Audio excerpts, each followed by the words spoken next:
care, 7 on a ventilator. There are now, with these 50 cases, there are now 522 active cases across the state. Of these, 113 are between 0 and 9 in terms of age. 101 are between 10 and 19, and 92 are between 20 and 29. So I think that makes the point beyond any doubt that this is relevant to all age groups, and we have people in hospital from all age groups, and we have people testing positive from all age groups. So this is very much everybody's business, if that were ever in doubt.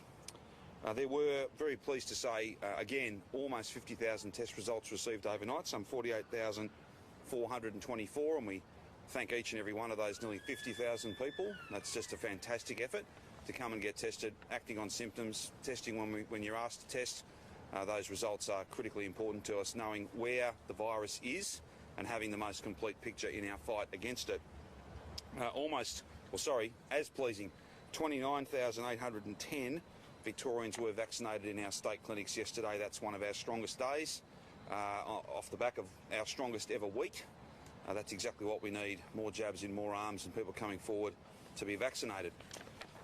There are, however, and I've got some significant vaccine announcements to make today, but just before I get to those, there are 41,101 vaccine appointments that are up for grabs. They don't have someone's name beside them for the balance of this week. They're in a whole range of different sites, but to give you just a few examples of where they are, 2,000 of those are at the Ford factory in Geelong, 4,600 of them are at Melton, 3,500 of those 41,000 appointments that are currently available are at Sandown, 1,600 of those are at Plenty Ranges Arts Centre in South Morang. Frankston's Bayside Centre has 1,300 of them. Shepparton, 900 appointments available there over the rest of this week, and 700 at our new drive-through in Campbellfield. That's not obviously the full 55 sites, but that's just a bit of a flavour of some of the capacity, some of the room for you to go online or to ring the number and book one of those appointments. So coronavirus.vic.gov.au or 1800 675 398. Those appointments do not have someone's name beside them right now. They are a mix, pretty much 50-50, of Pfizer and Astra. So please, if you're watching this now or listening to it, please go online, book an appointment. They're there waiting for you. But in even better news in relation to vaccinations, I'm very pleased to be able to announce that from 7 a.m. tomorrow morning, some 830,000 first dose appointments over the next 4 weeks will be opening up. So they'll be open from 7 a.m. tomorrow morning, 830,000 first dose appointments. They will all be filled, I'm sure, and that will mean we will achieve our 1 million doses over 5 weeks. In fact, I think we will exceed the 1 million doses over the 5 weeks, such is the interest across the community. In really important news, we're able today also not only to indicate that we're opening up those 830,000 first dose appointments, we're also able to announce that from tomorrow, all 16 to 39-year-olds across Victoria will be eligible for Pfizer, because we now can be confident that the Polish doses are coming to us. They will arrive, and we're able to expand that program and open up eligibility for essentially all Victorians. There's only one slight caveat on that. 16 and 17-year-olds are not eligible for Astra, so they must be Pfizer. 18 to 39, it is both. They're eligible for both now from 7 a.m. tomorrow. Previously, obviously, that age group was only eligible for AstraZeneca.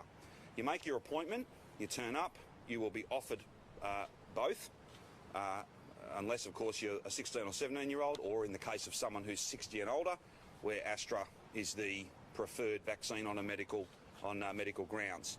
You will be able to access either of them. There are 450,000 of the 830,000 appointments I'm announcing will open tomorrow are Pfizer appointments. So 450,000 of the 830,000 are Pfizer appointments. They will open tomorrow, and this is a really significant announcement. And I think that every time we've opened up additional age cohorts, additional age groups, we have seen really significant and strong take-up, and we've got to that sort of 50 and 60% mark really quickly. Now, I just want to caution, there are like 1.2 million people in that age group who we don't think have been vaccinated yet. There's 450,000 Pfizer shots. In total, there's 830,000 appointments open. Not everybody will be able to book an appointment tomorrow because I don't have supply for everybody. I do have supply for 450,000 Pfizer shots and 830,000 in total, both Pfizer and AstraZeneca.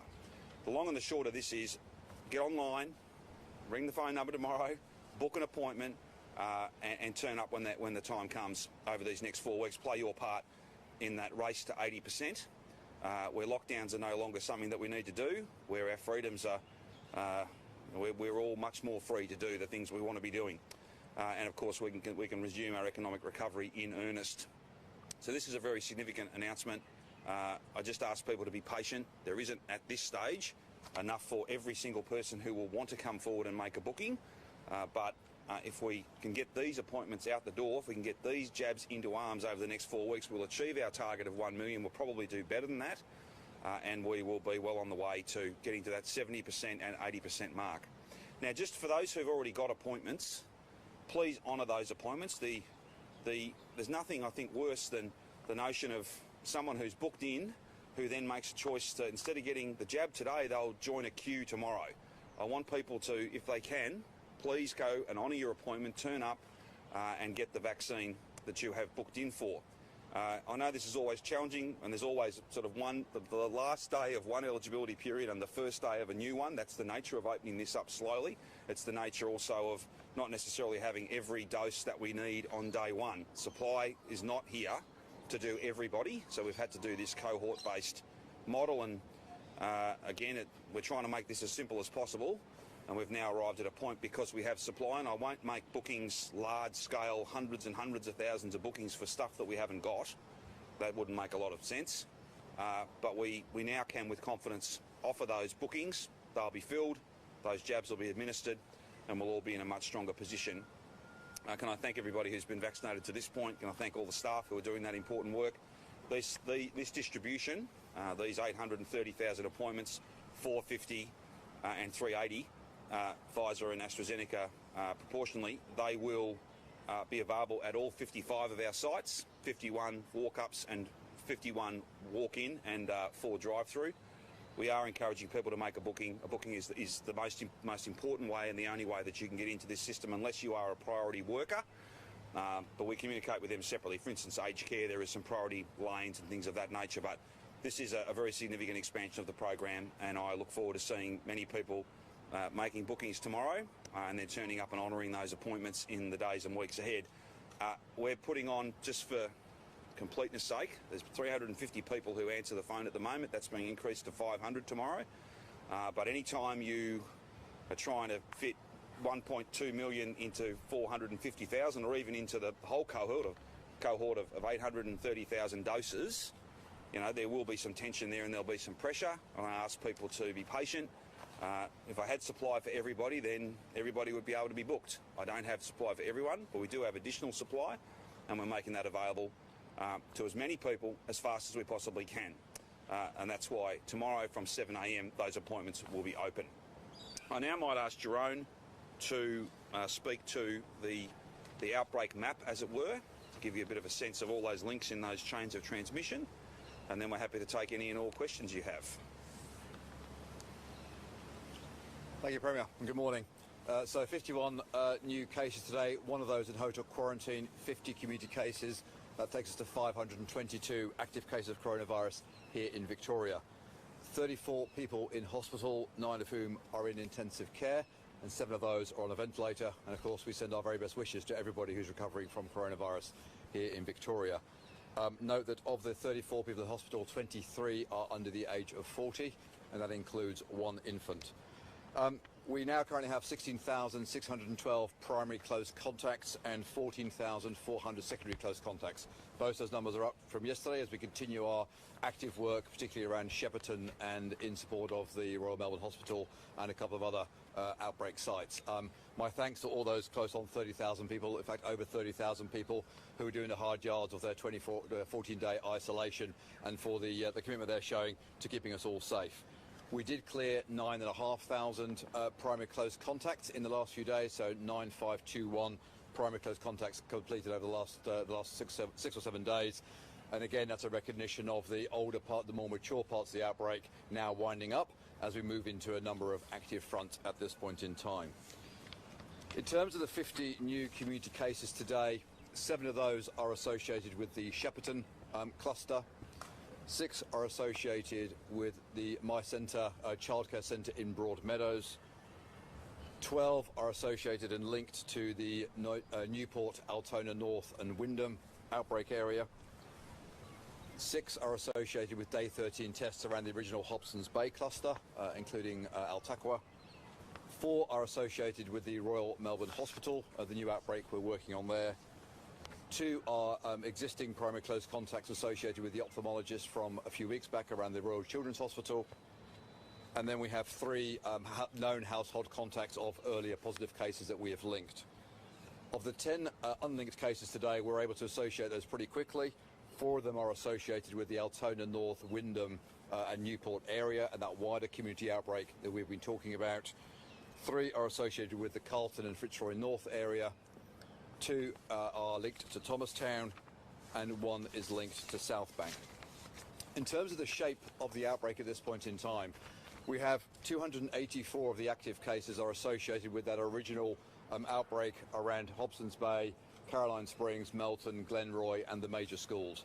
We still have a number of active cases, particularly as those day 13 tests unveiled a significant number of new positives, and those cases of course continue to isolate safely.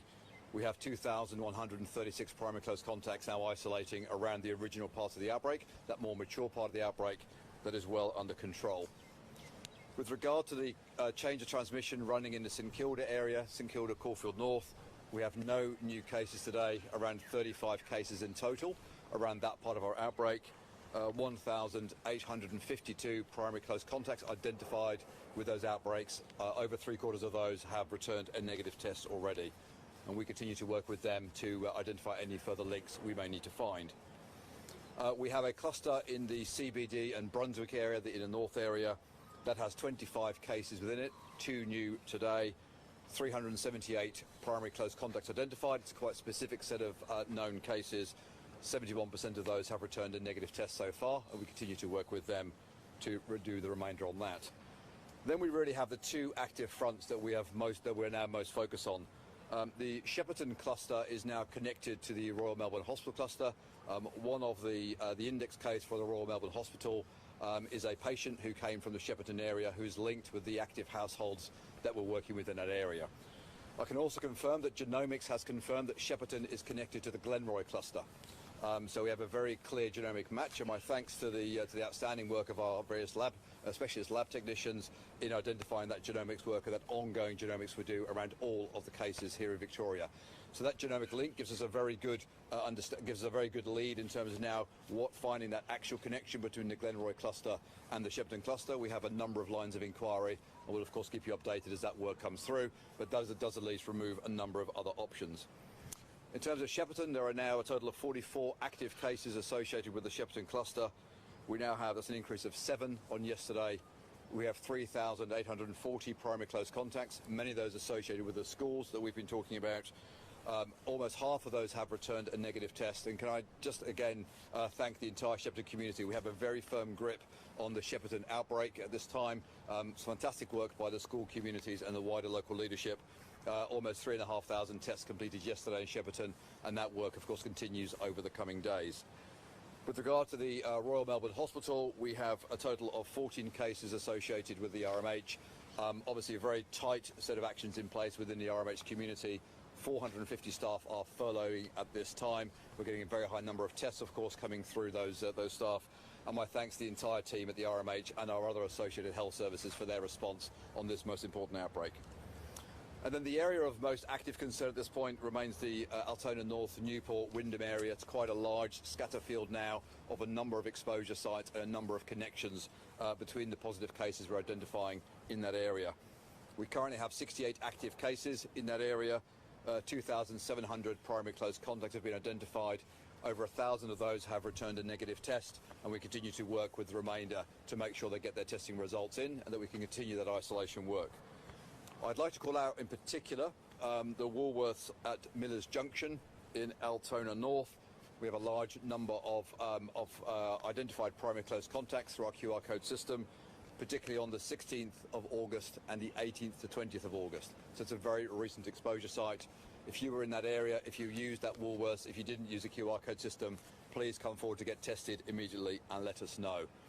There are a number of other exposure sites in the Altona North, Newport and Wyndham areas, particularly around Millers Road. Really ask everybody to please check those exposure sites, and if you're in that area, please come forward to get tested.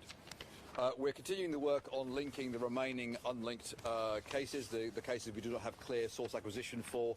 They do group increasingly quite coherently, significant number in that in our western suburbs area that we're continuing to put more focus upon. We'll of course continue to work, but remember, we are still seeing positive cases in many other suburbs across Melbourne. We will do a lot more work over the coming days to track down those acquisitions, but please, we'd ask the community to be cautious and to always get tested if you have any symptoms. And then finally, with regard to vaccinations, over 394,000 vaccinations delivered last week, combining over 200,000 from our GPs. I can give a huge thanks to the Victorian GPs and pharmacies for the work they're doing on the vaccination programme. That's the largest week we've ever done last week, and of course with the announcement the Premier's just made, we expect to see every week now setting new highs in terms of the number of people getting vaccinated in Victoria. I can confirm that anybody who is under the age of 40 who already has an AstraZeneca appointment booked, you will be offered Pfizer or AstraZeneca at your appointment. You do not need to change your appointment. Please just turn up at your appointed slot. You will have the option of taking either Pfizer or AstraZeneca. You do not need to contact us. You do not need to change your booking. As the Premier has said, from 7 o'clock tomorrow morning, the online booking system will be able to take Pfizer appointments. So if you're 16 to 39 and you want to avail yourself of the opportunity of the 450,000 Pfizer appointments, or the AstraZeneca appointments that are already there, from 7 o'clock tomorrow, you can log onto the system. If you log on today, you will only find the AstraZeneca appointments. If you log on tomorrow, you will find the new 450,000 appointments that the Premier's talked about for Pfizer. Again, the call centre will be able to help you tomorrow with making bookings for those Pfizer appointments. It will not be able to help you today with those Pfizer appointments. With that, I'll hand to the Premier for questions. I'm happy to take any questions you have. Did you consider prioritising, say, Year 12 students to be at the front of the queue for Pfizer? Which we'll have more to say about prioritisation for our students. I just want to draw people back to some discussions that were held at National Cabinet last Friday, where we literally went around the room and everyone was asked what their intentions were in relation to 12 and up, and we made it clear that it's our intention to have at least those kids with a first dose, children and young adults with a first dose, and if we can do better than that, we will by the end of the school year. The school year and school environments provide us with a unique platform, if you like, a trusted platform. Not an easy task. It's a very significant number of jabs to get into arms, but we'll have more to say about Year 12's exams and their vaccination and the sense of priority for them, as well as some who will be involved in delivering those exams. We'll have more to say about that soon, just as soon as we can. But is that something that, getting Year 12s back in the classroom, is that got to be top of the list? Well, getting them through their exams is obviously the top of the list. And again, we're looking to try and get all of our students back to school as fast as we possibly can. But I'm not here today to make definitive announcements about when different student groups will get their vaccine. But the point you're making about trying to prioritise our most senior students because they've got arguably the most impactful exams coming up, absolutely we're alive to that, and we'll make some announcements soon. And it's important, not to make announcements that you can't back up. So we will make those announcements soon. We are thinking about that, actively working about it. Ministers were talking about that issue and many others as recently as last night. And as soon as we're ready to make announcements, we will. Is it possible that there'll be Year 12s who won't see the inside of a classroom between now and when they need to sit their exams? Well, not if everyone follows the rules, and not if we all work as hard as we can to drive these case numbers down. Like today's lesson yesterday, that's good. Problem is, I don't know what the number's going to be tomorrow.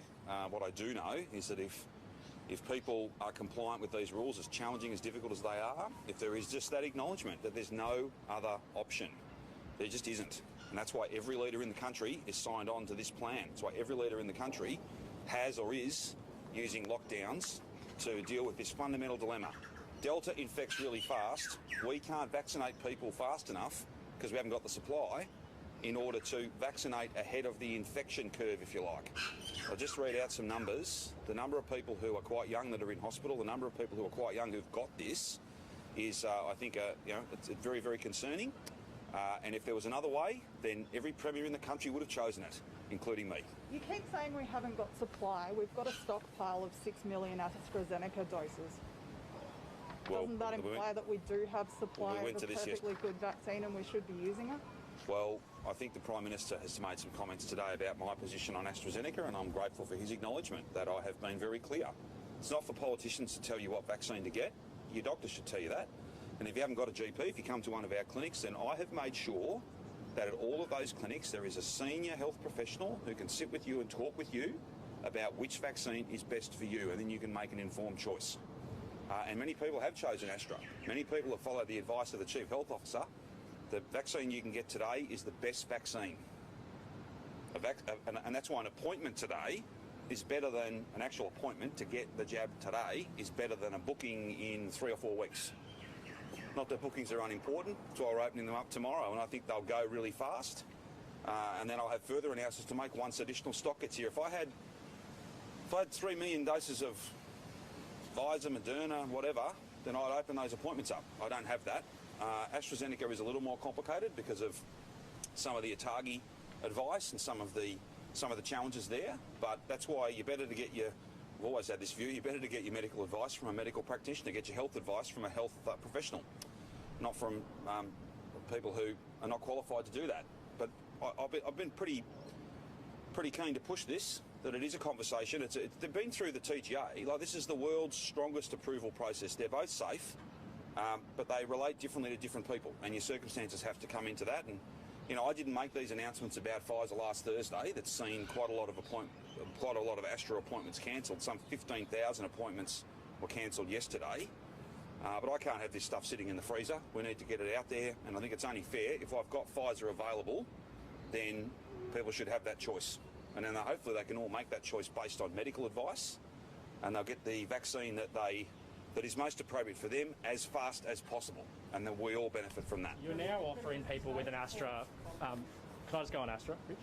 You're now offering people with an AstraZeneca appointment the chance to get Pfizer when they which will be a small number, yeah. Not a lot of people, sadly, because those numbers we've not seen a lot of bookings since some announcements that were made last week. I'm wondering that obviously sends and I'm not blaming you for this, it sends a negative signal about AstraZeneca. It's not really encouraging people to continue the AstraZeneca take-up. Are you now at the point where you're not interested in signals on AstraZeneca? You're making a pragmatic decision that not enough people want Astra, so you're just saying, kill Astra, move to Pfizer, let's get that out as quick as possible. No, I'm not saying that at all. What I'm saying is that I've got, because of supply that's been provided to us or will very soon arrive, I'm going to have 450,000 doses, and the spot for them is not in the freezer while I continue to try and push Astra. It's in people's arms. And it's simply wrong to have that stockpile, which is not anywhere near... I'm just sort of checking myself using the term stockpile. I don't know that we've ever really had a stockpile, but still, we've got 450,000. I'm not going to leave them in the fridge and then kind of deny people a choice that is a very real one. There is a choice available, and I think it's only fair that people, when it's clear that there is availability of both, then they should be offered both. However, if you're in the older group, then you're recommended medically to take the AstraZeneca, not to take Pfizer. So, we're not at 100% in any age group. In fact, there's still plenty of people in their 60s and 50s that need to come forward and get either a second dose or indeed their first and second dose. So Astra will be a continued part of our rollout, continued part of the federal government's program, and we'll do our best to continue to be consistent. I have been completely consistent. It's not for me to tell you what vaccine to get. It's for me to make all of them available as soon as I possibly can. We're doing more than half the vaccinating in this state. That is much more than was ever countenanced when we signed up for this, but we're just getting it done. And if I've got stock that means people can have a choice, then it's only fair to give them that choice. And that's exactly what we've done. At the same time, you're telling people who have booked an AstraZeneca appointment, who clearly had a willingness to get AstraZeneca, that they can now arrive at their appointment and get a Pfizer instead. Yep. At the same time, you're saying that there is limited Pfizer supply. But by making that decision, you're eating into the Pfizer supply. Don't you see those two things as incongruous? Well, mate, if you want to blame me for the fact that we don't have enough vaccines, like really, seriously, I'm getting it into people's arms as fast as I can. I didn't do the ordering, and I don't provide the medical advice on what's safe and what isn't. That's for others. But I won't stand here and say to people, you must get Astra today when I've got Pfizer in the fridge. That wouldn't be right. That would not be right. I've also seen, 10,000 appointments cancelled a day, and like yesterday was 15,000. So there comes a point when what you'd like and what you face are sometimes different. And I didn't make those announcements last week. Others did. But I can't change that. So there is a choice available, and I would encourage people to come and get vaccinated as fast as they can. There's 830,000 appointments going online tomorrow, and we're doing the very best we can. Let just be in no doubt, this is not our program. We are helping out. We're pleased to do that. We're doing much more than we ever signed on for, and we'll do it as best we possibly can, and I'm grateful to all the staff who are doing that work. But if anyone's got a problem, anyone has got a problem with what was ordered and when, what advice was provided and when, then speak to the people who've provided that advice. Not me. We're doing the best we can in a program that is not our program. And as soon as I get supply from the Commonwealth Government, I'll stand here and I'll announce that there's even more appointments open. But let's be clear on some of those facts, I think. Rich. Does the state support people getting a combo of vaccinations if they've already had AstraZeneca? They can have the Pfizer. Yeah. That's not something that there's no medical landing on that. There's no medical advice around that, so it wouldn't be for me to make that up, I'm afraid. You know, if all of these appointments are gobbled up, where will be all the Pfizer appointments are gobbled up? Do you know where we'll be in terms of the double dose, single dose vaccinated by the end of September? Do you have an estimate? No, we're still on track to. I think there's a whole range of different trackers that are around the place. We want to try and. It all depends on how quickly these are gobbled up, and indeed what other supply might become available to us. And I think that the federal government have made some comments in recent times, going back to Thursday and since, that they've got irons in the fire and they're trying to get some other supply from different parts of the world. Hopefully, there's some announcements that are positive in coming days that says there's even more Pfizer to get out. I don't know that that's happening, but I think there's been a few comments to that effect. Premier, you don't have a crystal ball, but I do not. No, you don't. But is there any roadmap or targets of what we need to get to ease any restrictions that are currently in place? Well, the national plan is very clear. We have 70% and 80%. They are our targets, and that's when the rules really significantly change. We have an opportunity, if we continue to drive these cases down, to have greater freedom before then. But it's all based on how many case numbers we have and the circumstances, the stories that sit behind each of those cases. Case numbers, as we've said many times, they're one indicator. If they're all tucked away in isolation, no risk to anybody, then that's less of an issue. But at the moment we have mystery cases. We have people that have spent time out in the community during their infectious period. That's why following the rules is so important. That's why getting online tomorrow morning and getting one of these vaccine appointments and turning up or honouring an appointment you've already made, really, really important. These are simple things, but they make a massive difference. And they'll give us options. Options that I'm sad to say I don't know that Sydney will necessarily have before they get to 70. We've got a chance of having some options and some choices to make between now and 70%. I can't say what they are because we don't know how many cases we're going to be dealing with. That's really in the hands of every single Victorian. Is there any steps on... You said that New South Wales won't have options that we will, but Premier Berejiklian's already flagged that she'll be announcing some freedoms for vaccinated individuals Thursday, she said Friday. one thing. There's going to be one thing. Yeah, that's what she said. So I'm not here to interpret what she says. Is there any chance of moving on... You can talk to her about that. Is there any chance, Premier, of September 2, when there is a nominated end to this lockdown, is there any chance of eating curfews or playgrounds or everything's constantly reviewed. Everything is based on health advice. Health advice can change from time to time. I'm not I'm not guaranteeing that, I'm not promising that. It'll all be based on how many cases we have and the circumstances behind each of those cases. And again, when I say that I believe we will have options that Sydney won't have, that's not, we're not, you know, we're not bragging or boasting, we're not critical of anyone. I think that's just a fact. So at least that's what we're working towards. Only time will tell whether in fact we do. Has there been any discussion? For everyone struggling to understand the Doherty modelling today, in particular what it means to... No, I'm just saying post, Sure, no post worries, 80%, one of the things that was mentioned was optimal infection control, essentially. Yes. What does that mean in Victoria in terms of contact tracing or test, trace, isolate post 80%? Well, I think that it is not exactly clear what the Doherty modelling means by that. So if you've got thousands of cases, do the current metrics apply? So that you've got to contact cases within 24 hours of them being tested positive, you've got to contact their close contacts within 48 hours of them being notified to you, all of those metrics that work in the active suppression phase. I don't know whether they hold fast when it comes to that opening up phase when it's going to run through the unvaccinated. The key point here is that there's further work to be done, I think, and whilst there's some clarification from the Doherty today, maybe we'll have to have a further discussion. What does contact tracing look like? What does, test, trace, isolate, quarantine, TTIQ, what does that look like in a post 80% world? I don't know that that's necessarily just a continuation of what it looks like now. It might have to be different, and I don't think those questions are necessarily answered. That's not to be critical of the plan in any way. I've been very clear. We've got to get to 70 and then 80, and then we can open up. But that won't be necessarily an easy time. There will be a lot of people who'll get sick, and they'll have to go to hospital, and we'll have to look after them. And there'll be some people who die during that time. That's why, when you get vaccinated, you're getting vaccinated not just for yourself, but for everybody else. Because the more people who are vaccinated, the less unvaccinated there are. The more manageable, the smaller the pandemic of the unvaccinated will be, the less beds will be filled by totally preventable COVID cases, the less patients for heart, stroke, whatever it might be, will be bumped out of the care that they need. Getting vaccinated for every good reason, for your family and every family, now and particularly into the future. That's why we're opening up these appointments today, and it's why we've got to keep pushing for more stock. And keep getting more jabs in arms. Just on that, how are hospitals preparing for coming out at 70, 80%? Yeah, well, they're well briefed. They well understand the plan. But I think, let's be very clear.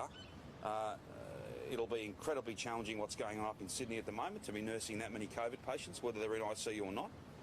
Even to have 20, 30, 40 patients in hospital here in Victoria is not easy. That's what we're trying to protect against. We're trying to protect against literally thousands of patients being in our hospitals. And that'll be important always, whether we're at 80% or not. So that's why there's, back to Mark's point, there will still need to be testing, tracing, isolation and a quarantine system of some sort, even after 80%. Things like masks still may be relevant in some settings. Gathering limits may be relevant in some settings. Again, we can't really tell. But it's not like we give up on chasing this and keeping numbers low, even at 80%. We have to keep trying to suppress as much as we can, particularly for those who are not vaccinated. And the job will be easier the smaller the group of unvaccinated is. There's always some who, for medical reasons, can't get vaccinated, but what an amazing effort that'd be if we could get down to just that group, which is very low single figures. That's why I'd encourage people, for every reason, as these vaccines arrive, so the federal government provides them to us, we will get them to you.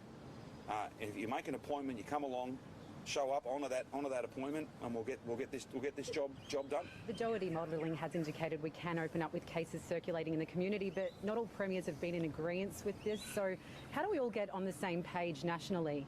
Well, I'm here to speak for Victoria's position, and we support the national plan. But at the same time, one of the strengths of National Cabinet and our pandemic response as a nation has always been, and this has been noted many, many times inside National Cabinet and out, that every state is in a different position. And every state's fight against this virus is different. If you're in a jurisdiction where they have 0 cases and have had 0 cases for a very, very long time, and they have no restrictions at all, like none, that's a different position than what we find ourselves in, and it's a wildly different position than what New South Wales is in. where they've got significant issues in their hospital system, I'm certain, and 10,000 plus cases. So everybody's at a different place, and that means that the way in which everybody implements the plan has been different right throughout the pandemic and will continue to be different. I think that's a strength, that's not a weakness. The notion that you would pretend that everything was equal when it clearly isn't, that wouldn't be a strong plan at all. So with regards to Victoria's plan, 50 cases today, only 11 were in isolation during their infectious period. We're starting to see more cases circulate in the community. So what does this mean for the future? We've got to keep driving them down. We've got to keep following these rules. We've got to keep following the health advice, and we have to all of us acknowledge, painful as it is, that there's no other way. You don't get to have the Delta variant kind of bubble along. Oh, we can just keep it at 20 a day. No, you can't. It's 50 a day now. If we opened up tomorrow, it won't be 50. It'll be much, much higher. We just know that. And not enough people are vaccinated, and that means that many people will finish up in hospital. That's the kind of circular argument we're in at the moment, and I get it that people are not pleased. I'm not pleased to be in this position. If we could send it back to Sydney where it came from, we would. But we can't do that. That isn't the way this works. We all have to work together. We've all got to find a way to get through this while we, as fast as possible, vaccinate everybody and get to that race to 80%. And then we've got lots of options. So and it won't include lockdowns. That's what we're working towards. It'll include being open. What would you like to see by September the 2nd? Every Victorian has their eye on that number right now. Yeah, sure. Well, So I'd like to see the case preference? numbers as low as possible. Could you put a but figure on it? what I'd like and what necessarily is possible, we just have to wait and see. It's a matter of waiting for the health advice, and that'll be not just a picture of numbers, it will be looking at the story behind those cases. And at this stage, there are too many cases for us to open up today. There are too many cases for us to be confident that we could contain this if we eased restrictions. Otherwise, we would ease restrictions. There's no question about that. It's just a matter of, I know it's difficult, we just have to wait and see what the days ahead bring for us in terms of case numbers and the story that sits behind them. Is 0 cases still an achievable goal for Victoria? Well, I think that, people often see this in very binary terms. 0 cases, whether 0 cases is achievable in the long term, like a medium and long term goal. So could you get to 0 and be at 0 for 3 months, 6 months? That's going to be incredibly difficult, particularly when you look at how many cases are raging up in New South Wales and the fact that there is still some movement between New South Wales and Victoria. That's where I've said a few times that New South Wales kind of sets the tone for all of us. Decisions made there are in fact national decisions. I've made that point a few times. Cases up there, they're not just New South Wales cases, they're in fact Australian cases. So can we get to 0? That is to say, can we get to a very low number and hopefully none that we're out in the community? That is still absolutely doable. Not easy, but it's doable. It'll be the maintenance of it will be just as hard though. But look, is there an opportunity to be free and open with 20, 30, 50, 100 cases a day? All the doctors tell us no. New South Wales shows you they've got 800 a day and they've got a lockdown on. Imagine what that number would be if they're open. So it is terribly frustrating that we can't just flick a switch and that there aren't 5 other options. If there were, we'd choose them. There aren't. If everybody was vaccinated, we wouldn't be locked down. If Delta hadn't come along, we were dealing with the enemy we were facing last year, things would be different. If we didn't have cases here, then things would be very, very different. But again, what you desperately want, doesn't necessarily mean that it happens. You've got to face the realities, and the realities are every leader in this country, on the best of advice, is choosing the only option that is available to us, and that is to have restrictions on while we race to vaccinate 80% of the community, and hopefully even more than that. That's why there's 10,000, 11,000 appointments available right now, today. Go online today. From tomorrow morning, there's 830,000 appointments being opened up, and 450,000 of those are Pfizer. Everyone between 16 and 39 will be eligible from 7 o'clock tomorrow. That's not enough for everybody, but it's enough to make a good start. We're putting on extra staff. There'll be extra support and bandwidth and capacity with the website and everything, but there'll be a lot of people go there. So please be patient, but please go and make one of those bookings. Nothing would make me happier than to have all of those spots snapped up really quickly, and then we'll wait for the next delivery to come from Canberra, and then we'll open up more appointments and so on. So it will go. and we'll get to 70 and 80. Premier, farmers in Gippsland say they'll have to plough their crops into the ground if the Pacific Island Worker Scheme isn't extended. Is the government intending to extend that scheme, and when can we expect an announcement? Yeah, look, I saw some, and I'm not here to quarrel with David Littleproud. I don't know that I've ever met David Littleproud, but I'll just make a couple of points. I saw some announcements yesterday, or the day before, I think, and that's all great. So they're going to issue visas to everybody. Yes, that's a Commonwealth responsibility, issuing visas. But apparently we have to quarantine them all in some unlimited capacity quarantine facility somewhere. Like, it's fantasy. Like, we've got a deal with Tasmania, and I thank Peter Gutwein for his partnership. We're doing some stuff for him. He's doing 1,500 workers for us. But the notion that there's, unlimited capacity to quarantine people, no. This is why at National Cabinet I've said on more than one occasion, there's a whole lot of Pacific Islands that if only they had a slightly higher testing rate, they would be green countries, and we could have a bubble with them, and people could move here without having to be quarantined. They are orange because their community testing is not high enough. I've talked about, well, why don't we fly the samples back and we'll run the tests here? Why don't we go and set up testing clinics in some of these countries? Like, we've talked about all these things. This is not just about issuing visas and then handballing it to state governments who apparently are in charge of quarantine. Like, it'll always be limited by the number of quarantine spots we have. So I just say to Minister Littleproud, I don't think any Ag Minister knew about this, and if you know of some unlimited quarantine facility somewhere, please let me know about it, and we'll be sure to use it. If not, this sort of grandstanding achieves nothing. Nothing at all. They're just words. Would you encourage local farmers then to look for local workers to do this work? Well, I'd encourage all of us to work together and not play silly political games because they don't achieve anything. Beyond that, I reckon farmers and rural communities, regional communities have tried very hard to get locals to do some of this work, or people from Melbourne to do some of this work. There's a reason why this work is done by seasonal workforces every year. It's cheaper?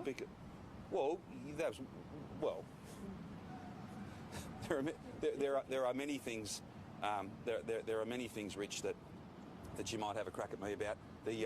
What we pay our seasonal workers, that is not a function of any decisions that I've made.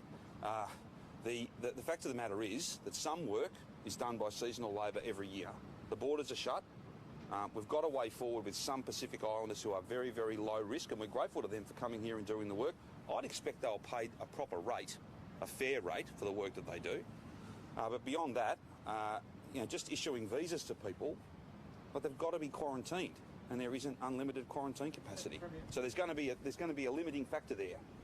Let's instead of playing games and just standing up and doing announcements or pre-records on landline, work with your colleagues. I know that you've... At National Cabinet on Friday, there was no mention of this. No mention of this at all. Anyway.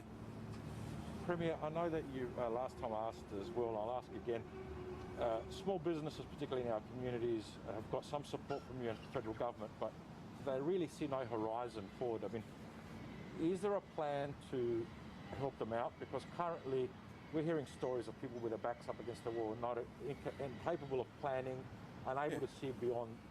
Yeah, sure. There's no question that there are many people doing it tough, but that's why there's been more than $7 billion worth of economic support and business support. That must be getting closer to $8 billion now, given the recent announcements we've made. We're pleased that some of those announcements in the last sort of 4 or 5 of those have been a partnership with Canberra. That's enormous amounts of support. And I get a lot of feedback from industry and from businesses that they're very grateful for that. And we don't provide it for that reason. We provide it because it's needed. Is there an unlimited amount of support? Is any support the same as having all your customers back? No. That's why we've got to drive these cases down so that we can get customers back into businesses. We can get people, back doing what they do best. And that's not being closed, it's being open. And as I said, if there were a different way, then of course we would choose that. I would just point to the fact that we are bringing back the rent relief scheme, and that's backdated to the day that we announced it. There's a whole range of steps. I note that there was some announcements very positively. Lest anyone think I'm picking on the federal government, there were some very positive announcements yesterday in relation to childcare, and we thank the relevant federal minister for that. And we're all doing our best, including businesses. They are doing their absolute best, and we're providing support. Is there more we can do? Can I rule out doing more? Of course not. If we have to do more, we will. There are businesses who received payments during lockdowns 4 and 5 who are still yet to receive anything for the current lockdown. Is that Sure. money on the way?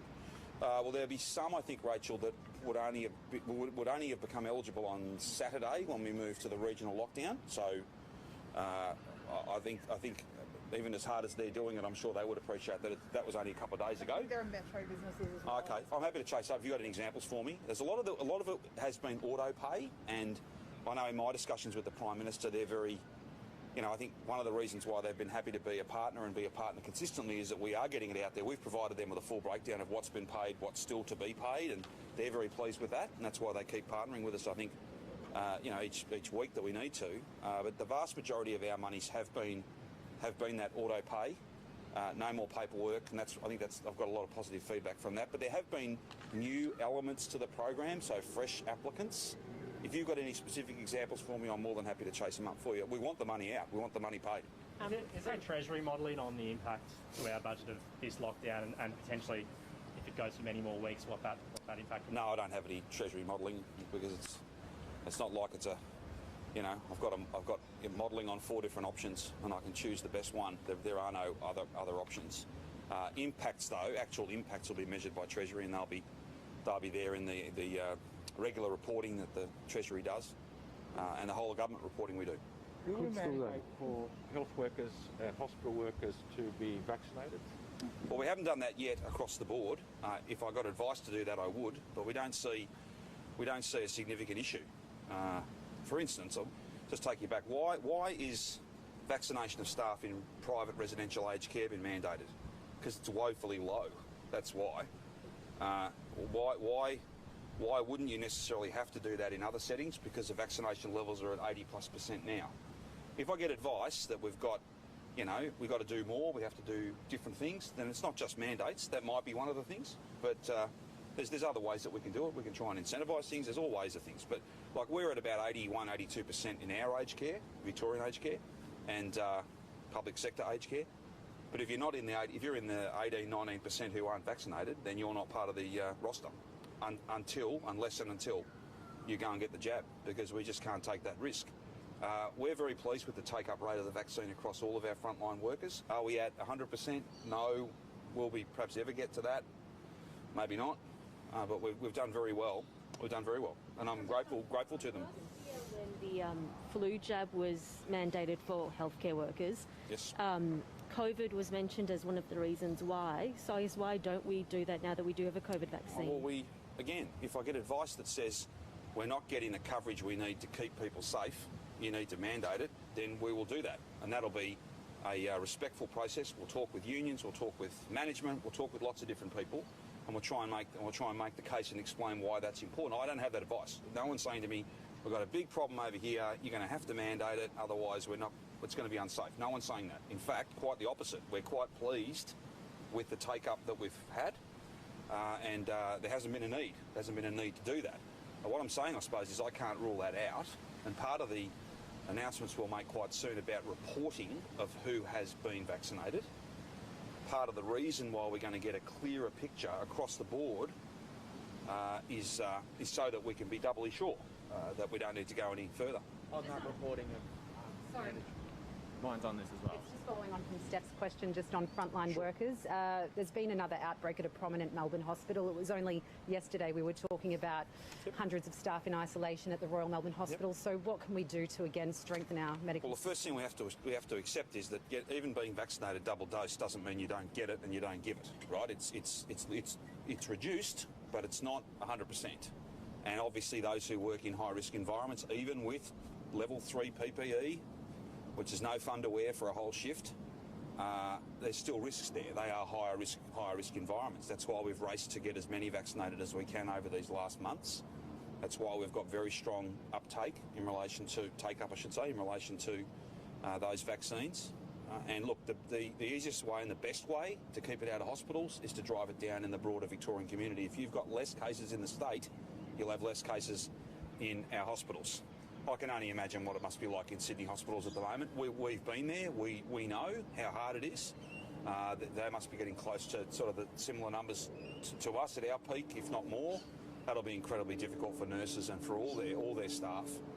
Very, very difficult. And despite their best efforts, and I know they all take infection prevention and control very seriously, and still, it's almost certain you'll finish up with health workers getting this by virtue of the work they do. That's why we should be so grateful to them, and it's why we should all work as hard as possible to not make their job any harder. So please follow the rules, please get vaccinated, please get tested if you've got symptoms, and don't delay doing that. But the best way to keep it out of our hospitals is to drive these numbers further down across the Victorian community. I think you've just started. Sydney, just 1 in 5 who have died have caught the virus in Sydney's hospitals, so that's quite a concerning figure. Well, again, it just goes to show you, and this is not a criticism or a commentary on Sydney as such, the world over. If you've got COVID in the community, it'll get into your hospitals. They are where sick people go to get care. It's wildly infectious, and then you will finish up with it. Not only will staff get it, but health services will become points of transmission, and patients will get it. That's how this works, and we've seen that across the whole world. So that's not unique, but it's yet again another reason why we all have to do the right thing. We all have to accept and acknowledge that this is really hard, but there's no other option, and we've got to find it in ourselves to do the right thing and make the best choices for our families, for the people we love, for people we've never met, for our nurses, for our AMBOs, for our doctors, for the whole team across the health system who become that kind of ultimate safety net. Let's not make their job any harder. And when we make bad choices, we do make their job harder. What is the state doing about all those furloughed staff in terms of getting backup staff in to those hospitals? Yeah, look, what happens is you reprioritise. So, for instance, there'll be some care that might have been provided at the Royal Melbourne that won't be provided. It'll have to be deferred while we move people around and while we try and recalibrate. It's not good to have staff furloughed. It's very challenging. That's why, we work as hard as we can to try and keep it out. But it is a wildly infectious virus. It's then a even more wildly infectious variant, and with cases in the community, it's absolutely clear that makes the chances of it getting into our hospitals higher. Is there an alternative workforce you can tap into? Well, look, we have many thousands of staff across the board, and people should be in no doubt that it's not quite clinical, but when it comes to, say, contact tracing and stuff, we rotate people through different government departments. We try and rest people. In terms of the actual health workers, is there an alternative workforce you can dip into? Not an entire workforce, but we try and manage demand. We try and move people around. We try and recalibrate what services are offered at what time. Again, back to the point I made yesterday, the sickest will always get treated quickest, and we will configure our staff accordingly so that we can do that. That sometimes means if a health service comes under enormous pressure because of COVID, either through patients or furloughing of staff, then some less urgent cases may be deferred to give priority to those who can't wait. That's obviously regrettable, but there's no alternative. It probably exacerbated, Rich, by the borders being closed. That we would sometimes be able to bring some people in from other places, but that's very, very challenging at the moment. Just on Richard's point, 400 staff, though, currently in isolation. That's a considerable chunk of the workforce to be out of action. Yeah, it is, but let's not... The system's made up of many tens of thousands. So I'm not saying it's easy, but people need not be alarmed. We will make the necessary changes. That may mean that some people have to wait a little longer for some less urgent surgery, for instance, in that hospital. But I don't have advice that it needs to be anything more than localised at this point. So elective surgery across the board is still happening, but as I said yesterday, there will be some impacts in individual health services based on some of the challenges that they face. As vaccinations go up in October, is there any chance of schools coming back even if we don't suppress cases? Well, once we get to 70 and 80%, we have all sorts of options, whether it's in schools, in industry, in pubs and restaurants and cafes, in local parks, in your own home. We have all sorts of different options once we get to 70 and 80, more towards the 80 than the 70. We want to get our kids back to school as fast as we can when it's safe to do so. And look at the number of cases currently in this outbreak that are under 10 and under 20. This is going where the vaccine isn't. That's what's happening here. And therefore, we've just got to see this through. I know it's incredibly difficult. And look, our kids are older, but we had a year 12 last year, but year 11 and year 9 this year, and I can only imagine how much more challenging it is if you're talking about small primary school age kids. I get that, I understand that, and I send a message to all of those parents. We will get the schools open as soon as we possibly can, but I will not open schools when I've got the Chief Health Officer telling me it's not safe to do so, because it'll just mean more cases and more infections. We've followed advice, as hard as that's been at times, but that's served us well compared to many other parts of the world. Now's not the time to be, creating options that really aren't there, creating options that aren't safe. They're the wrong choices to make. Is that the incentive for parents, though, that they actually go, is that the incentive for parents that they go and get their vaccinations so that schools can open up? If that gets I wouldn't make it quite as wouldn't make the point as sharply as that. What I would say is that the more people who get vaccinated, the quicker we'll get to 70 and 80. And when we get to 70 and 80, we have options we simply don't have now. Because if we pretended today we were at 70% or 80%, and we said, right, everyone can go to everyone's house, industry can all reopen at 100%, pubs, bars, restaurants, everything's back to normal, then the hospitals will be full. And they'll be full of people who will be very unwell. And that's just a fact. And that's why, that's not some Victorian creation, that's not or something that my logic tells me and no one else. That's what all the experts tell us, and it's what every Premier, and including the Prime Minister, has signed up to. But that changes when we get to 70 and 80, because then we have got the safety net of enough people vaccinated. We're not there now. And being angry about the fact that we're not there now, sadly doesn't get us there any faster. The regional breakdown came out yesterday for vaccines from the federal government. Yep. Obviously, Geelong and Bendigo doing exceptionally well. They are, yes, they are. And the outer suburbs of Melbourne, particularly the west and the northwest, are lagging behind a bit. Can you sort of explain why? Are we concerned or happy with any of those rates? Yeah, well, there's a couple of points. I'm not responsible, and you don't often hear me say that because it's not the way I operate, but it's just a fact. I'm not responsible for what happens in GP clinics or in pharmacy. They're doing a good job, but if those numbers are up or down or could be more or whatever it is, that's a matter for the federal government. So I would direct you to them. On our clinics, we've got them open everywhere. We are adding some clinics in the west, the drive-through out at Melton. There's another one going out in Wyndham. We're doing everything we can to try and fill any gaps that there might be.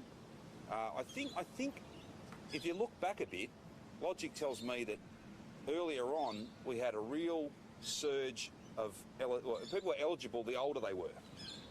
These are growth corridor areas often, not exclusively, but often. So logic tells me that perhaps there's many more younger families there. That just goes to show the announcements I've just made.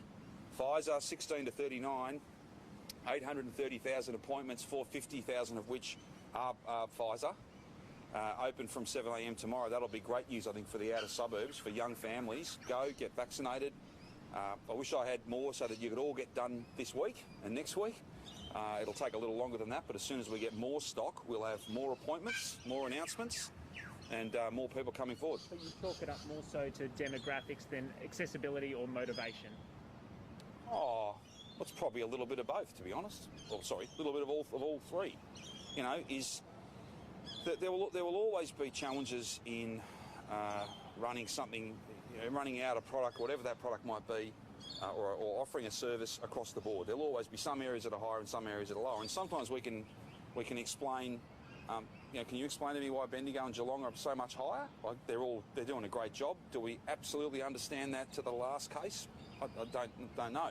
But we're looking at what they're doing and seeing whether there's any lessons there. And we'll play our part, working as hard as we can to get the numbers up, not just in one part of Melbourne, but across the board. But at this stage, I don't have anyone coming to me saying, look, we've got a massive problem in suburb Y or corridor X. Please do something radically different. I don't have that advice. But I think this announcement we've made today, and now that the system's a bit simpler, 16 to 59 are now Pfizer eligible from 7 a.m. tomorrow. Hopefully some of that simplicity helps a little bit and we start to see more and more people coming forward. If we have a part of the city or state that is underdone, then we will look at all sorts of different things we can do to try and get those numbers up. We'll be in a position to be clearer about that when supply is no longer a limiting factor, and that's still some time away. Does that make sense? Good, I got the thumbs up just for the benefit of the camera. Just to let you know, the website's crashed already with overwhelming demand. Yep.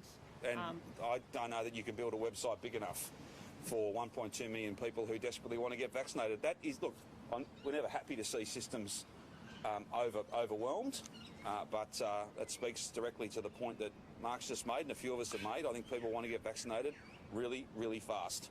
I don't have enough vaccine for everyone who wants to get vaccinated over the next 4 weeks, but we do have 830,000 appointments. So just to get acknowledged, there's 40-odd thousand appointments, 50-odd thousand appointments available today for the coming week.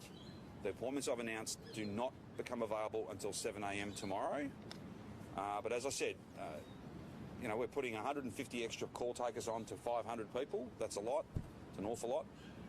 Websites can have as much redundancy built into them as possible, but if literally 1 million people want to get through at one time, it's tough. Of those 50,000 though that are available right now, if 25%, if 25,000 are AstraZeneca, and 25,000 people that are younger book AstraZeneca appointments this week, knowing that when they get there they'll say, "No, can I have the Pfizer one?"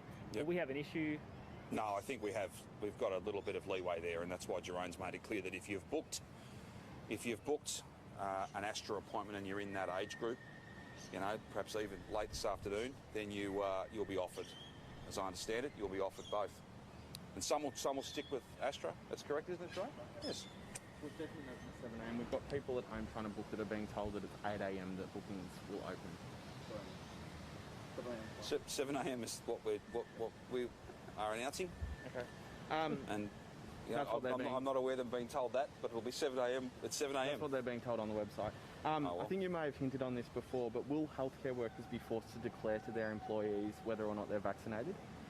Well, we're going to get as much information as we possibly can, and I'll have further announcements to make about that soon. And when I do, I can take you through all the details of that. If not me, then the Health Minister will make those announcements. But, in order to be doubly sure that we've got as many people vaccinated as possible to minimise risk and to be providing safe services, then we have to double check that. And finding out who's been vaccinated and who hasn't is incredibly important. We have some of that data now, but to really make that complete and uniform, we'll have some further announcements to make about that soon. What levers do you still have for those people, and I think Jerome's alluded to this, that some people aren't isolating properly?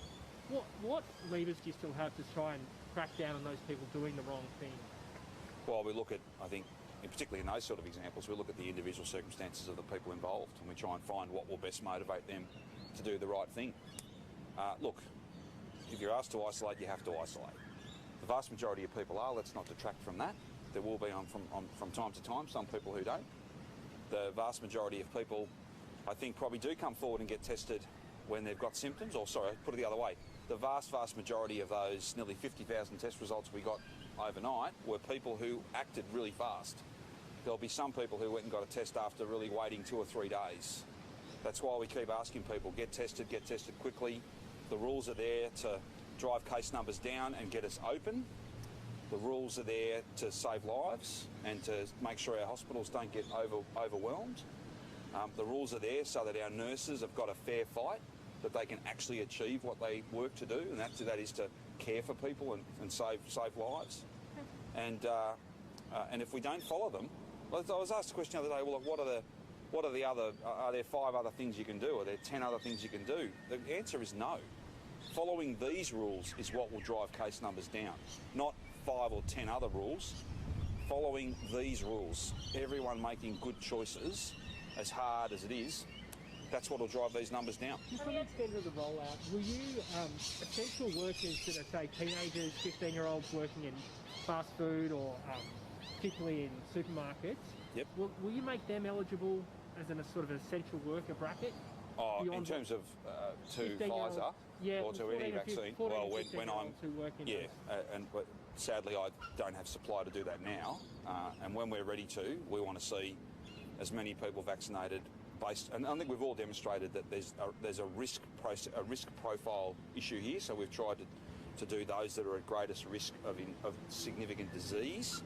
The shift now, I think, it now shifts focus to those who are at most significant risk of transmitting this.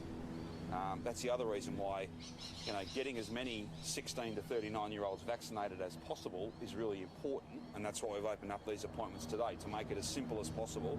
Plus the stock arrived. When more stock arrives, we'll be able to do some of that. You're talking about the risk of transmission.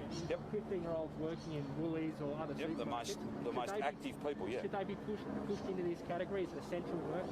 Well, at some point they will be, I think, Rich. At some point. So I couldn't hear the last bit. But shouldn't they be prioritised if you're talking about risk of transmission? Well, at some point I think they will be, is the point I'm making. There isn't sufficient supply. And if what you're saying to me, should every 14 or 15, or every 15-year-old, 16-year-old who's working in the food industry, should they be prioritised ahead of everybody else in the 16 to 39 age group? No. And by the way, I probably don't have enough vaccine to do that anyway. So let's get as many people through the program as possible. Let's try and make it as simple as we can. Some parts of it aren't simple and probably won't be able to be made simple. But I had exactly the same question. I should have had a better answer, really, because I had the same question from my 16-year-old daughter today, who works in one of the jobs that you're talking about. She's 16, so she's actually, in fact, 17 now. So anyway, we will have many more priority announcements to make once we have additional supply. The case I mentioned to you yesterday, the Vietnam veteran that lives in Marimula, his family hasn't heard anything from government. Do you have an update? I have an update in that I can say to you that this has been referred off to the exemptions team. I'm not certain whether they have resolved it one way or the other, but the process, as I indicated yesterday, was I wanted them to have a look at it and make sure that they hadn't missed anything, that they had looked at every single part of this, very, very, very compelling story. And we send our best wishes to the individual involved, and we thank him for his service, and we wish him the best at what must be a really challenging time. It's heartbreaking to have to say no to so many people, but that's the advice we have. But I am getting it rechecked. That hasn't happened yet, but it will happen as soon as it possibly can. So they can expect a response either way? Yes, I'm more than happy to make sure that they know whether the decision stands or whether there's a different decision. In the meantime, the team are going and checking and double checking that they haven't missed anything, just to make sure it's been looked at properly. I'm almost certain it has been, but I think everybody's entitled to that. Can I just ask? Yeah. Absolutely, you can. You could have gone to him half an hour ago if you wanted to. I tried to. Did you try to? The record will show that you tried to. Very good, Jerome. Jerome, you mentioned that all the 10 mystery cases were linked. Is that just to broad areas, or are they epidemiologically linked? No, so we're still doing the epidemiological link into the 10 cases that we had this morning. We can see already that they are clearly, there's some clear linkages or broad linkages we're already seeing, particularly into those hotspot areas, particularly that Newport, Altona West, Wyndham area, another little cluster around North Fitzroy and Carlton. So we're pretty confident that we'll run them down in the next day or two. So do you mean it's clear that they're probably linked to groups, and you just need to figure out the individuals? That's right. Look, and I think what we're seeing here now is that we have, the reason I went through the whole kind of the cluster map again today is that we've got really good fidelity and control over the vast majority of the cases that we're seeing in the state at the moment. We do have chains of transmission that are rumbling around in Altona North, in Wyndham, in Newport that we are genuinely concerned about. And we've got some stuff that's grumbling around the CBD and the Fitzroy North area, and we continue to also be concerned around the wider St Kilda area. That does not mean that every other part of the city needs to be aware that there are cases, and they might be linked to other parts of the city, but there are cases across Melbourne that we all should be aware of. So, to the questions that the Premier addressed earlier, we absolutely, between us, can get this back on the ground. We absolutely, between us, can get these cases down again over the days and weeks ahead. But it's going to require all of us, both our contact tracers, but also the wider community, to do their part. Roughly how many cases do we still have in the outbreak that are still genuine mysteries? Because I think we had, between Saturday and yesterday, we had 43 mystery cases. Obviously, we've solved some of today's, but where are we at? So I can give you probably a fuller update on that tomorrow or Thursday, Rachel. But I mean, I think at the moment we're looking at about, it's about 30 odd cases that are still, we're really looking forward to what those acquisition sources are. Now, bear in mind, our epidemiologists have a very high bar about what they regard as a linked case, so they really want to be very clear about what the actual acquisition source was, and that's the work we're doing. I mean, to the earlier questions around, is it disappointing to see so few cases in isolation? Those 11 isolated cases are all to the earlier, mature parts of the outbreak. That's the piece that's been well controlled. We're now, we've seen over the last few days this action in the Shepparton area. So all the cases coming out of Shepparton will be new cases. They will not have been quarantining for the full infectious period. We see that with every single outbreak. Same with the RMH cases. They will all be new cases that we're pulling up now, and we've still got that active front in Altona North we need to get on top of. So there's work for us all to do, but I'm encouraged by the fantastic response of the Shepparton community and a great work by the Golden Valley Health team. Really aggressive response in place for RMH. More work to do in some other parts of the city. That Millers Junction, Woolies, what was the advice change there? Because I think it went from Tier 2 to Tier 1 last night. Yeah. Some shoppers who checked in with the QR code were actually made aware on Sunday night. Yeah, so look, we've looked again at that Woolies site, and it's really in the, it's almost at the epicentre of a number of those other exposure sites on the Millers Road area. As I've said before, we're increasingly concerned over the last few days that we continue to see cases bleed around in the Altona North and Newport area, and that's why we're really putting a big flag at it and saying we want to see more people come forward. So I apologise if that means that we're asking for more people to come forward to get tested. I've got at least, 2,700 people now in that area identified as primary close contacts. About half of them are tested. The other half I really want to get done over the next few days. Do you worry about that gap, though, between some people being alerted Sunday night and then, going on the website? Oh, no, well again, I think we've been talking about that area for quite a few days now, really over the weekend and the last couple of days. We'll continue to do that. So, very clear call out yesterday. We're continuing that call out today. There's a huge amount of work being done by some fantastic people, community leaders in the in that wider area, to really just encourage people to listen up, to pay attention to what's going on, because we've got 68 cases in that area. That is completely containable. It's completely manageable. Under 3,000 primary close contact, we can absolutely get this back under control in the western suburbs, but we have to do it now. What about this spike in cases in the Shepparton community? I mean, Goulburn Health is obviously asking for people to come forward and get tested. Yep. We've seen a bit of a jump overnight, so do you foresee that? No, not really. I think that's the natural pattern I think you expect to see with the Shepparton outbreak. We've got 4 significant schools involved in that outbreak. All the cases in Shepparton are linked at this point in time. We can really understand those both through families and a little bit through some of the schools. Obviously a large number of exposure sites, but we're still in the opening phase of the campaign in Shepparton. Got a lot more people to test over the next 2 or 3 days, so I'd expect to see numbers continue to rise over the next few days, and then we'll see, with a significant number of people in isolation, 3,500 people in isolation now in Shepparton, that number will grow, and we'll then start to see more positive cases emerge, but there'll be people in isolation. So that will happen over the course of the next few days. The challenge for now for the Shep area is making sure we've got everybody contained and that everyone's getting tested, and that work is well underway. So there's no evidence that it's infiltrated other parts of regional Victoria at this stage? Oh, look, we've got... these communities need to be... Yeah, look, we've got exposure sites in Bendigo. We're pleased that we've not found any cases in Bendigo yet. Some really good testing results in the Bendigo area, and my thanks to the team up there for making that happen. We've got the one case in Mansfield who we believe is a pretty strong connection to the Shepparton area. Number of exposure sites in Mansfield. So, look, this is not over by any stretch of the imagination. We are still opening up what's been happening in the Shepparton area. It's positive that we've connected it into the Glenroy area. I'll be interested to find out what that actual link was, and that's the work for the next few days. But this is a moment where we need to use the time we've got now to trap the remaining active cases, get them under control, get everybody else isolating, and then we can see these numbers come down. But we're not at that stage yet. Just on that link to Glenroy. Glenroy to Shepparton link. Yeah. What does that mean? Anything for keeping the cases under control over time? Oh, look, I mean, at this point it'll be a bit of detective work to do over the hours and days ahead around exactly then what was the linkage between Glenroy and Shepparton. So genomically, we see a very good match. So our epidemiologists, also our genomics experts, are convinced that there's a very strong linkage between those two clusters. That's why genomics are so amazing for us. We know where to look.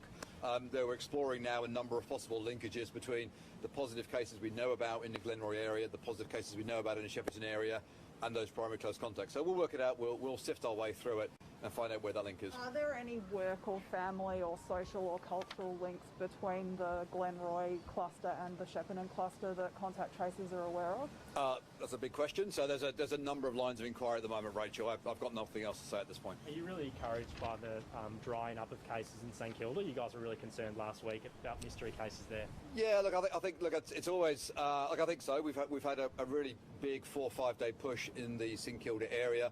I think we've got a really good feel for good support from the community, particularly in St Kilda East and Caulfield North, and that little cluster we had around Fitzroy Street, Barclay Street. So we think we've got a good grip on what we know.